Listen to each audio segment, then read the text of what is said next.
Berikut ini adalah pembahasan lengkap dan jelas untuk One Piece Chapter 1905 dengan judul Loki, Pembawa Malapetaka Palsu. Bab ini menjadi salah satu yang paling emosional dan dalam secara naratif menggambarkan tragedi pribadi yang membentuk salah satu tokoh kunci dari Elbaf. Rangkuman cerita Chapter 1953. Bab ini berfokus pada masa lalu Raja Harald, Raja para Raksasa Elbaf, dan dua anak laki-lakinya. 1. Hajrudin, putra pertama dari istri sahnya, Ida. 2. Putra dari wanita kedua, Estrid, yang bukan istri sah, tapi bagian dari garis bangsawan Elbaf yang murni. Awal konflik, Estrid menolak tunduk pada Ida dan aturan raja karena menganggap dirinya lebih murni secara darah bangsawan. Saat melahirkan Loki, Estrid langsung menolak bayi itu karena matanya yang dianggap aneh dan menakutkan. Semacam mata celak yang dianggap sebagai pertanda kutukan atau malapetaka. Ia lalu meyakini sebuah ramalan kuno bahwa anak itu akan membawa malapetaka dan membunuh ayahnya, Raja Harald. Ramalan ini menjadi dasar cerita. Loki dianggap sebagai kutukan sejak lahir. Pembuangan Loki.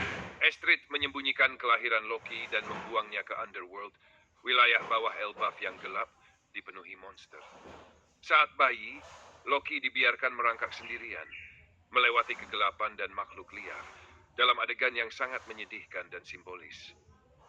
Terlihat bayi Loki mencoba memanjat akar pohon Adam, pohon raksasa yang tumbuh di Elbaf dan dipercaya sebagai simbol kekuatan dan kehidupan. Makna judul Pembawa Malapetaka Palsu. Judul ini sangat penting karena Loki tidak pernah benar-benar menjadi pembawa malapetaka. Ia hanya diyakini akan menjadi demikian karena ramalan dan ketakutan ibunya. Yang sebenarnya membuatnya berbahaya adalah bagaimana dunia memperlakukannya. Ini seperti sindrom self-fulfilling prophecy. Kalau seseorang dianggap jahat sejak kecil, diperlakukan seperti monster, maka besar kemungkinan ia akan menjadi seperti itu. Loki bukan bawa malapetaka, tapi korban dari prasangka. Tema-tema utama dalam chapter ini, prasangka dan takdir. Ramalan bahwa Loki akan membunuh ayahnya tidak berdasar bukti, tapi semua langsung mempercayainya. Ini mengangkat tema, apakah takdir itu pasti, atau kita yang menciptakan takdir buruk lewat perlakuan kita? 2. Anak terbuang. Loki mengingatkan pada karakter-karakter seperti Sanji yang dibuang oleh Judge atau Big Mom yang ditinggalkan orang tuanya. Tapi Loki bahkan lebih tragis. Ia tak pernah mendapatkan kasih sayang sejak lahir. Simbol pohon Adam. Loki yang merangkak ke akar pohon Adam adalah simbol tekad dan kelahiran ulang. Meskipun dibuang dan dianggap terkutuk, ia tetap ingin kembali ke dunia atas. Ini bisa jadi lambang perjalanannya sebagai karakter yang akan bangkit dan membuktikan dirinya. Reaksi penggemar. Di Reddit dan forum lain, bab ini menuai banyak pujian. Heartbreaking. Loki is more tragic than any Vince Smoke. That climb to the Adam Tree was the most painful panel Oda has drawn in a while. Banyak yang menyamakan Estrid dengan orang tua kejam seperti Big Mom atau Judd, bahkan lebih dingin. Teori lanjutan. 1. Apakah Loki benar-benar membunuh Raja Harald? Belum ada bukti bahwa ini benar. Bisa jadi Oda memutar arah cerita dan Loki justru menyelamatkan Elbaf dari musuh besar.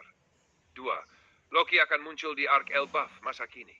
Besar kemungkinan Loki akan menjadi tokoh sentral, entah sebagai musuh besar atau justru sekutu yang kompleks. Jika Oda memilih jalan penebusan, Loki bisa membantu Luffy untuk melawan musuh terbesar di Elbaf, mungkin Gorosei atau pihak luar. 3. Loki bisa bergabung dengan Straw Hat? Mungkin tidak secara langsung, tapi ia bisa menjadi karakter aliansi, seperti Law atau Kid dulu. Penutup. Loki adalah cermin dunia One Piece. One Piece Chapter 1953 bukan hanya tentang masa lalu Elbaf atau persiapan arc besar berikutnya. Ini adalah kritik terhadap prasangka dan takdir. Tragedi seorang anak yang dibuang karena ketakutan yang tidak masuk akal. Sebuah pengingat bahwa bahkan dalam dunia penuh bajak laut, kekejaman bisa berasal dari orang tua dan ramalan yang tak berdasar. Kesimpulan singkat, elemen penjelasan. Tokoh fokus. Loki, anak Raja Elbaf yang dibuang karena ramalan. Takdir, prasangka, dan trauma anak. Adegan kuat. Loki bayi merangkak ke akar pohon Adam. Jumbawa malapetaka yang sebenarnya tidak pernah jadi malapetaka. Loki bisa menjadi penyelamat Elbaf, bukan penghancurnya.